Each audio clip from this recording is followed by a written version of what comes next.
What's up, everybody? I'm your host, Brian Watkins, and welcome to another edition of the Brian Watkins channel. My subject: why hip hop was married to R&B. The reason why I'm making this video is for those of you who are wondering the same thing, those of you who already know, and I'm just going to lay it clear out on how I see it and why. So let's get started. But before I get started, RIP to Kobe Bryant, RIP to his daughter, and my condolence to, RIP to the rest of the people that also lost their lives on the helicopter as well, and to their family and friends, and also to the extended family and friends and fans to Kobe and his daughter. May they all rest in peace. But before I get started, shout outs to all of my viewers for supporting the Brian Watkins channel. I said it before and I'll say it again, but without you, I am nothing. So please continue to support the Brian Watkins channel. To my new viewers, welcome. Don't forget to hit that subscribe button, and also don't forget to smash that like button, and we're going to get started. The reason why I've learned that hip-hop is married to R&B is for two reasons that took me some time to identify and connect, and that is, let's look at R&B. Okay, R is rhythm. B is for blues. Blues is a word that is used for constantly being depressed, unhappy, broken, confused, undisciplined, disillusioned, and everything else that's negative. And I must admit, hip hop has reached that point. See, R&B back in the day, even though all those things that I just mentioned previously was true, it still had a message. Whereas today's R&B and today's hip hop is basically one of the same. It ain't saying shit, but rhythm and blues. You know, it's a thing that, like I was saying in my other video about hip hop. See, hip hop is dead. The streetwear is gonna die.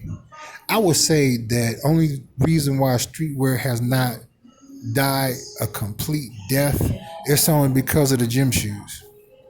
That's the only thing that's keeping it on life support.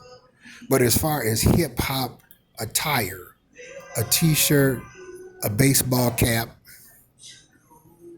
that's it. And the accessories like, the watch, the jewelry, and the gym shoes. That's the only thing that's keeping it alive. But eventually that's going to fade away, because anything that's made into something great has to continue to grow.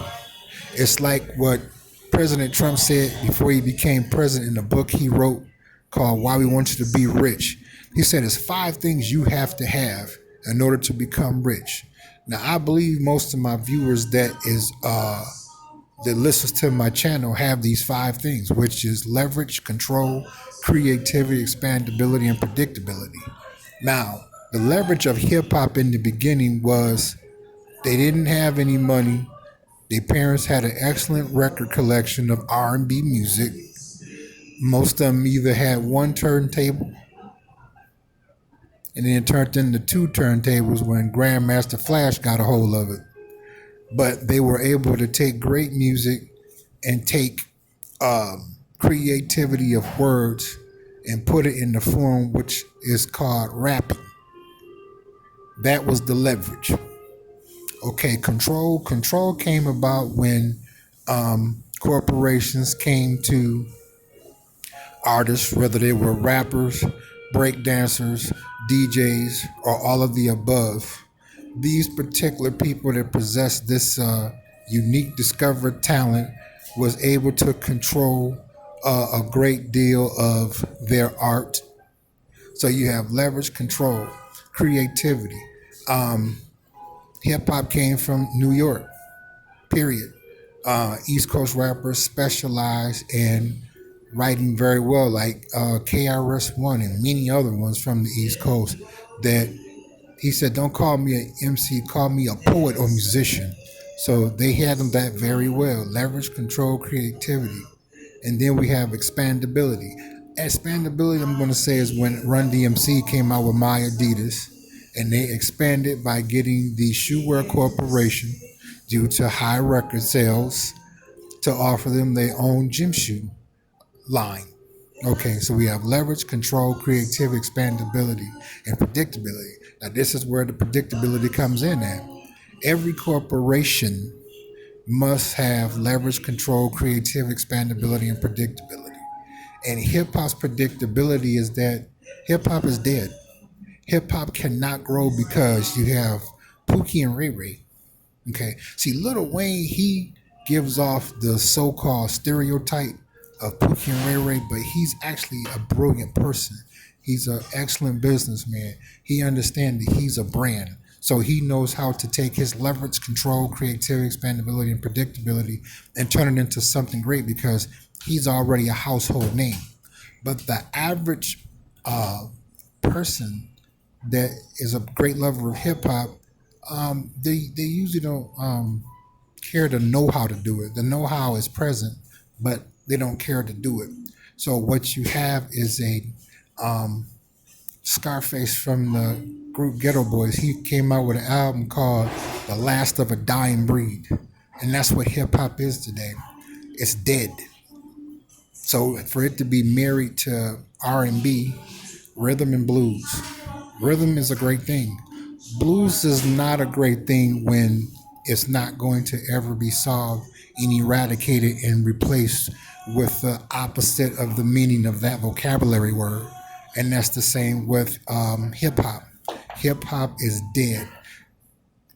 I've heard some artists that try to say some things positive. In fact, I was at Starbucks yesterday, and they was playing a song that was hip hop, and the artist was trying to say some positive stuff. And they was funky. They had a nice flow, but on a large scale, most music in hip hop is about women, how much money you got, whatever clothes you wearing, and how many women that you're involved with in an adult level in a private moment that human beings experience between one another of the opposite sex. Whereas in the beginning, hip hop, that was not the foundation of it. So it's a lost battle because my question is this to my viewers: how long do you think hip hop can stay alive with the shoe line? Now it's sad that Kobe and his daughter passed away and that all of Kobe's shoes sold out. Okay, but after that goes away, how is hip hop going to sustain itself? Because we have nothing left of hip hop. Nas even came out with an album called Hip Hop is Dead, which I believe is true. See, R&B music today, and this is not to criticize the artist at all. I'm not going to really say to criticize the record label because it's smart for a record label that has only three major record labels: Sony, Warner Brothers, and Universal. It's smart from a corporate perspective to cash in on anything that is at a ground level and shows a solid growth. That's plain intelligence. Okay. But the thing is with today's artists is that they lack the drive to do and duplicate what corporations do. They don't want to do that. They still want to be niggas. Okay. Because they care about what they homeboys think. Which again, does IBM, do they conduct themselves like that? No. Do Amazon conduct themselves like that? No. Do Google conduct themselves like that? No. Does Facebook conduct themselves like that? No. Why? Because all of them are corporations. They have a mission. They have core values. They have moral values. And they understand leverage, control, creativity, expandability, and predictability. So really marrying hip hop to R&B was really a musical funeral because hip hop is dead. There is nothing that can resuscitate hip hop and bring it all the way back to its original state when the Sugar Hill Gang came out in 1979 with the first major commercial successful musical composition, Rapper's Delight. We already had them, Run DMC. Even when NWA came out, it was raw, it was out cold, but they still had a message, that if this is what you want to know about living in South Central or Compton or a Pacific location, they had a message. They showed the positive, they showed the negative, and look who came out and still shining. Dr. Dre, the late Easy E, may he rest in peace. Ice Cube, Snoop Dogg. Suge Knight started out well, but Suge Knight took a turn for the worse because he was trying to still be ghetto when he was already worth over $400 million. When you have that kind of money, there's no reason to behave like a poverty-stricken individual. And it's all coming back to the same with today. Today's music is really dead, but hip hop is, I would say, the one that is going to remain dead.